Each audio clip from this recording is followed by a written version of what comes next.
मेरा भाषण समाप्त होने दीजिए। मैं ठीक से इन्हें एक्सपोज करने वाला जी। मैं पढ़ूं और बताऊं कुरान में क्या लिखा है। मार हो जाएगी मार। ये हिंदू की बलमनसाहत है जो कुरान पढ़ के तुम्हें बताता नहीं है। सरकार इनकी थी, इन्होंने वक्त को अभय दान दे दिया और क्या नारा दिया, जो जमीन सरकारी है वो जमीन हमारी है। ये लोग बैठाइए इनको, इन्हें बैठाइए, ये बोल नहीं सकते।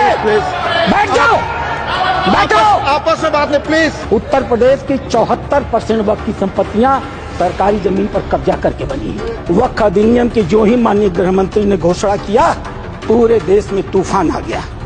आश्चर्य होता है, वक्फ की घोषणा भी नहीं हुई, कानून सामने भी नहीं आए, विरोध शुरू हो गया। ये लोग भूल गए नरेंद्र मोदी किसी और मिट्टी के बने। आपके विरोध से वो डरने वाले नहीं थे। जैसे फिल्मों में गुंडे हुआ करते थे, जिस औरत पर हाथ रख दी वो औरत उनकी हो गई। इसी प्रकार से इन वक्फ बोर्डों ने भू माफियाओं की तरह काम किया। जिस जमीन पर हाथ रख दिया इन्होंने, वो जमीन उनकी हो गई। माननीय उपसभापति महोदय, बहुत ध्यान से मैं नासिर साहब को सुन रहा था। वो किसी शायर ने कहा है, तू इधर उधर की न बात कर, तू बता कि कारवां कहाँ लुटा। मैं बताऊंगा इन्हें कारवां कहाँ लुटा है। मेरा भाषण समाप्त होने दीजिए। मैं ठीक से इन्हें एक्सपोज करने वाला जी प्लीज। माननीय उपसभापति महोदय, अच्छा डिस्कशन आप चलने दें। मैं इनकी बातों को सुन रहा था और मैं इस सदन के संज्ञान में लाना चाहूंगा। माननीय सदस्य सैयद नासिर हुसैन जब इस बारी राज्यसभा में चुने गए, जब ये इनके जीत की घोषणा हुई, मैं उस समय कर्नाटक के बेंगलोर में था। कर्नाटक की विधानसभा में पाकिस्तान जिंदाबाद के नारे लगाए गए थे। भारतीय जनता पार्टी के कार्यकर्ताओं ने विरोध किया, उनको पकड़ करके जेल में भेज दिया गया। भारतीय जनता पार्टी के कार्यकर्ता जो इस पाकिस्तान जिंदाबाद के नारे का विरोध कर रहे थे, उन्हें जेल में भेज दिया गया और इन्हें पचित किया गया। ये लोग बैठाइए इनको, इन्हें बैठाइए, ये बोल नहीं सकते। बैठ जाओ, बैठो, आपस में बात नहीं प्लीज प्लीज।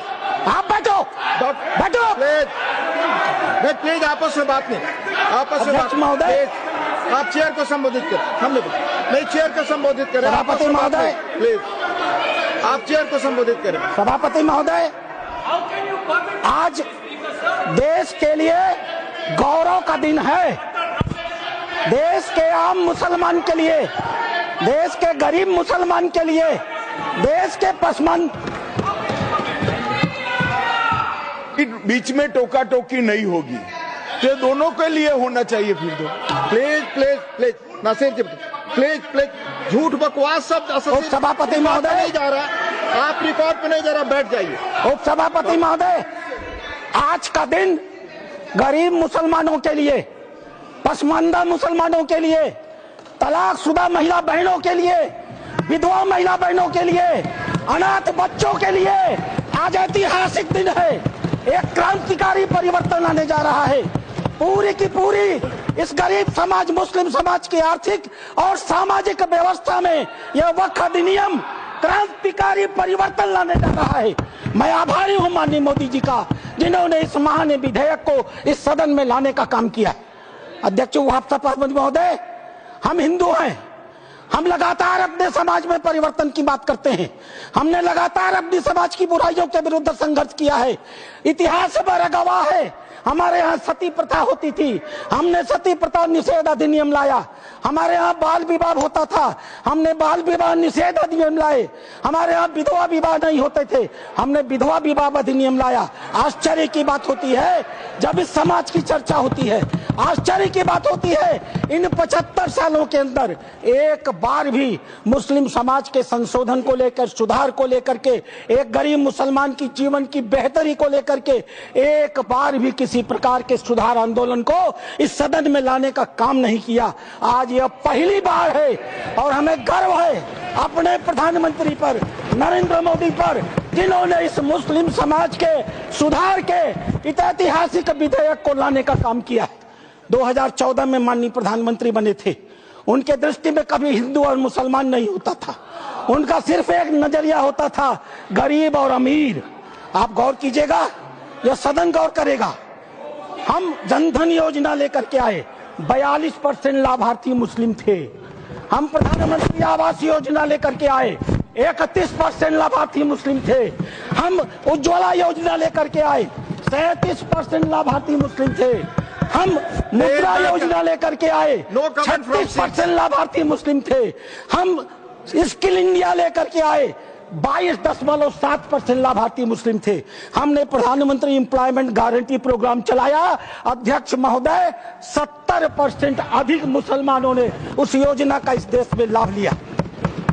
मेरे पार्टी की बैठक है, मुझे बताना नहीं चाहिए, लेकिन मैं कहूंगा, माननीय प्रधानमंत्री इसी बाल योगी सभागार में हम सारे सांसदों की बैठक ले रहे थे। उन्होंने क्या कहा हमसे? उन्होंने कहा, लोग कहते हैं कि मुसलमान भाजपा को वोट नहीं देते। आपको याद होगा मित्रों, उन्होंने कहा नहीं, ये गलत है, देते हैं।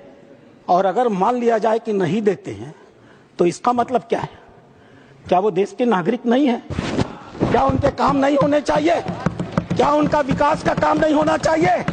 हम सारे सांसदों को उन्होंने मीटिंग में कहा, अपने काम को करते समय कभी हिंदू और मुसलमान न करना, विकास की धारा सारे समाज पर समान रूप से पहुंचाने की बात करना। उन्होंने दूसरी बात कही, मैं पूरे देश को 2047 में विकसित भारत का सपना दिखाता हूं।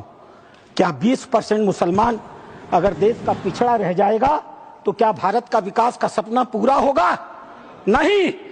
हमें भारत के विकास का मतलब है 20% मुसलमान के विकास की भी योजना बनानी है। यह कल्पना माननीय प्रधानमंत्री ले सकते हैं। आजादी के 75 सालों के अंदर इस कल्पना को लेकर इस देश में कोई नहीं आया था। और तीसरी बात उन्होंने कही, सरकार के, और सबसे महत्वपूर्ण बात है, सरकार के स्तर पर सरकार जो कुछ भी कर सकती है मुसलमानों के जीवन की बेहतरी के लिए हम करने का प्रयास करेंगे। लेकिन मुस्लिम सामाजिक संस्थाओं की भी रोल होनी चाहिए। ये मुस्लिम पर्सनल लॉ बोर्ड की भी भूमिका होनी चाहिए। यह जमायत उलेमा की भी भूमिका होनी चाहिए। यह वक्फ कमेटियों की संपत्तियां जो पड़ी हुई हैं उनकी भी मुसलमानों की जिंदगी को बेहतर करने में भूमिका होनी चाहिए। यह बात आज की नहीं थी, ये लोकसभा चुनाव के 6 महीने पहले की बात है अध्यक्ष महोदय। उस समय वो कल्पना लेकर चल रहे थे कि अगर हमने मुस्लिम वक्फ की संपत्तियों का बेहतर उपयोग कर लिया, पारदर्शी उपयोग कर लिया, उनकी आय को बढ़ा दिया, उनके ऊपर जो कब्जा करके लोग बैठे हुए हैं उन कब्जेदारों को हटा दिया, तो स्वाभाविक रूप से जो अकूत संपत्ति पूरे भारत में मुसलमानों के पास आएगी, हम उसका इस्तेमाल गरीब मुसलमानों की शिक्षा के लिए, जीवन की बेहतरी के लिए, उनके मुसलमान महिलाएं दर बदर भीख न मांगे, अपनी इज्जत का समझौता न कर सके, कोई बूढ़ी मुस्लिम रात को खाली पेट सोने के लिए मजबूर न हो, हम उसके लिए व्यवस्था करके लाएंगे। और वस्तुतः अध्यक्ष महोदय, वक्फ अधिनियम की जो ही माननीय गृह मंत्री ने घोषणा किया, पूरे देश में तूफान आ गया। आश्चर्य होता है, वक्फ की घोषणा भी नहीं हुई, कानून सामने भी नहीं आए, विरोध शुरू हो गया। तुम्हारी मस्जिदें कब्जा कर ली जाएंगी, तुम्हारे दरगाह कब्जा कर लिए जाएंगे, तुम्हारे कब्रिस्तान कब्जा कर लिए जाएंगे, तुम्हारे मदरसे कब्जा कर लिए जाएंगे। मैं एक पत्रक लेकर के अध्यक्ष महोदय आया हूं। केरल और कर्नाटक की एक आतंकवादी संस्था है PFI, माननीय गृह मंत्री को आभार प्रकट करता हूं, उन्होंने बैन किया है। PFI की एक दूसरी संस्था है SDPI। आज SDPI, मेरे पास पर्चे हैं, मैं गृह मंत्री को सौंपूंगा और आपको भी दूंगा। आज SDPI पूरे देश में, मेरे पास राजस्थान के पर्चे आए हैं जहां SDPI सबसे कमजोर है। पूरे देश में पर्चे बांटे जा रहे हैं और बताया जा रहा है कि ये वक्फ कानून अगर आ गया तो मस्जिदों पर भाजपा सरकार कब्जा कर लेगी। आखिर क्यों? लेकिन ये लोग भूल गए, नरेंद्र मोदी किसी और मिट्टी के बने हुए हैं। आपके विरोध से वो डरने वाले नहीं थे। आप चाहे जितना भी विरोध करते, वो मजबूती के साथ एक आम गरीब मुसलमान, एक दलित, एक पिछड़ी महिला, एक अनाथ महिला, एक तलाकशुदा महिला, अनाथ बच्चों के साथ खड़े होने वाले थे और इसीलिए वो मजबूती से विधेयक लेकर के आए। अध्यक्ष महोदय, ये चर्चा कर रहे थे वक्फ बाई यूजर की। क्या होता है वक्फ बाई यूजर? हजरत मोहम्मद साहब ने क्या कहा था? आपके पास अपनी कोई संपत्ति हो तो दूसरों को भले के लिए दान करो। हदीसों ने क्या लिखा था? यदि किसी व्यक्ति के पास अपनी संपत्ति है, उस संपत्ति का एक हिस्सा वो दान कर सकता है, उसके लिए मुतवल्ली बना सकता है, उसके आय के साधन कैसे होंगे लिख सकता है, आय से होने वाली आय किस वर्ग के उपयोग में आएगी उसके भी निर्देश दे सकता है। What is this Waqf by user? किसने आपको संपत्ति दी? किसने आपको संपत्ति दान की? किसके मन में मनसा थी कि अल्लाह को दे दिया जाए? एक भी आदमी ने वक्फ बाय यूजर की संपत्ति वक्फ के अधिनियम के तहत नहीं दी। जैसे फिल्मों में गुंडे हुआ करते थे, जिस औरत पर हाथ रख दी वो औरत उनकी हो गई। इसी प्रकार से इन वक्फ बोर्डों ने भू माफियाओं की तरह काम किया। जिस जमीन पर हाथ रख दिया इन्होंने, वो जमीन उनकी हो गई। आज इस मानसिकता से ये काम करते हैं। जमीनों पर मैं कानून लेकर के आया हूं। अध्यक्ष महोदय, इसी सदन में माननीय सदस्य झूठ बोल रहे थे, असत्य बोल रहे थे। 1995 का यह एक्ट है, धारा 40। द बोर्ड में इटसेल्फ कलेक्ट इंफॉर्मेशन। बोर्ड स्वतः इस बात की सूचना इकट्ठी कर सकता है यदि उसे इसका कोई कारण महसूस होता है कि यह वक्फ की प्रॉपर्टी है। आगे क्या करेगा? And it any question arises whether a particular property is a waqf property और not, whether a waqf is a Sunni or Shia board. After making such inquiry as is deemed fit, decides the question. संपत्ति पर हाथ रख दो, किसी भी संपत्ति को वक्फ बोर्ड की संपत्ति कह दो और वक्फ बोर्ड खुद ही तय कर लेगा कि वो संपत्ति वक्फ की है कि नहीं है। और जिस बेचारे की संपत्ति ले ली जाएगी उसको पता ही नहीं चलेगा। और अगला वाक्य क्या है? The decision of the board on the question under section 1 shall, unless revoked by tribunal, shall be final. Tribunal ने अगर उस निर्णय को बदला नहीं तो वह डिसीजन फाइनल होगा। और उसी एक्ट का दूसरा हिस्सा है अध्यक्ष महोदय, no appeal shall lie against any decision or order whether interim or otherwise given or made by tribunal. Tribunal के द्वारा कोई भी आदेश जो दिया गया होगा उसके खिलाफ किसी प्रकार की अपील नहीं होगी। एक अपार्टमेंट में कोई परिवार चला जाए, किराए पर मकान ले ले, और ऐसी घटना हुई है अपार्टमेंट में, किराए पर मकान ले ले, अपने 4 मित्रों को बुला ले और नमाज पढ़ ले। 5वें दिन वो कह देगा हमने इस स्थान पर नमाज पढ़ी है, यह वक्फ बाय यूजर है, अब इसे वक्फ घोषित कर दो। और घोषित हो गई। अध्यक्ष महोदय, आपके पास एक बड़ी जमीन है, खाली पड़ी है, बगल में कुछ मुस्लिम परिवार रहते हैं, उन्हें नमाज पढ़ने के लिए कहीं जाना होता है, वो उस जमीन पर नमाज पढ़ ले। आप हिंदू हैं, आप मना नहीं करते। 5 दिन 7 दिन नमाज पढ़ने के बाद वो लिख के दे देंगे कि हम लोग इस जमीन पर नमाज पढ़ते थे, अब यह वक्फ बाय यूजर हो गई, अब इस जमीन पर किसी का कोई अधिकार नहीं रहेगा। माननीय संसदीय कार्य मंत्री उल्लेख कर रहे थे उस घटना का, तमिलनाडु की घटना का उल्लेख कर रहे थे। क्या हुआ तमिलनाडु में? एक रामचंद्रन नाम का आदमी अध्यक्ष महोदय, वह व्यक्ति अपनी लड़की की शादी के लिए अपनी जमीन बेचना चाहता था। वह जमीन बेचने के लिए जब रजिस्ट्रार के घर गया, ऑफिस में गया, तो पता चला कि वो जमीन उसके नाम पर ही नहीं है, वो जमीन वक्फ को दे दी गई।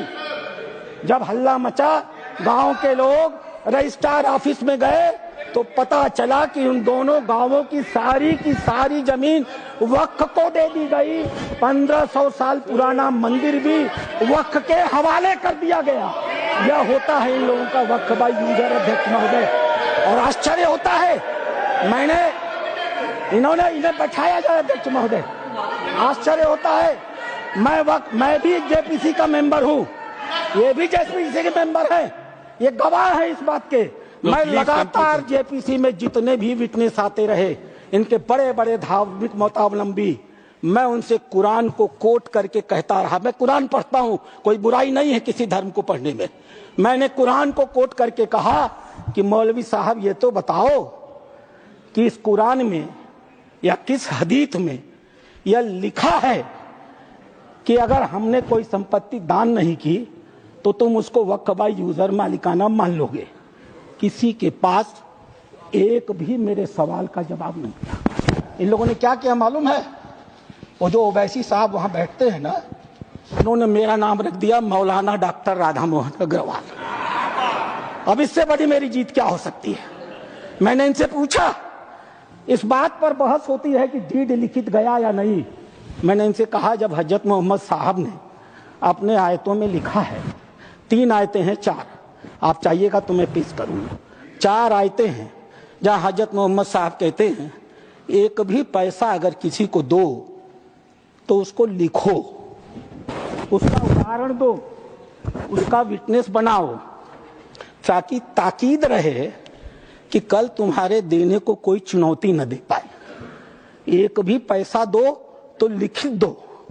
और तुम कहते हो कि तुम्हारे पास ये सारी संपत्तियां हैं जिसका कोई लिखित रिकॉर्ड नहीं है, फिर भी वक्त है।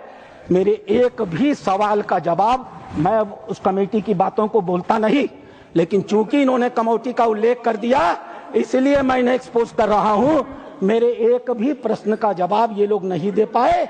खाली मुझे कहते थे कुरान पढ़ते हैं मौलाना है, कुरान पढ़ते हैं मौलाना है। अरे कुरान मैं पढ़ता हूं, तुम तो मुसलमान हो, बचपन से पढ़ते हो ना। मैं पढ़ूं और बताऊं कुरान में क्या लिखा है? मार हो जाएगी, मार।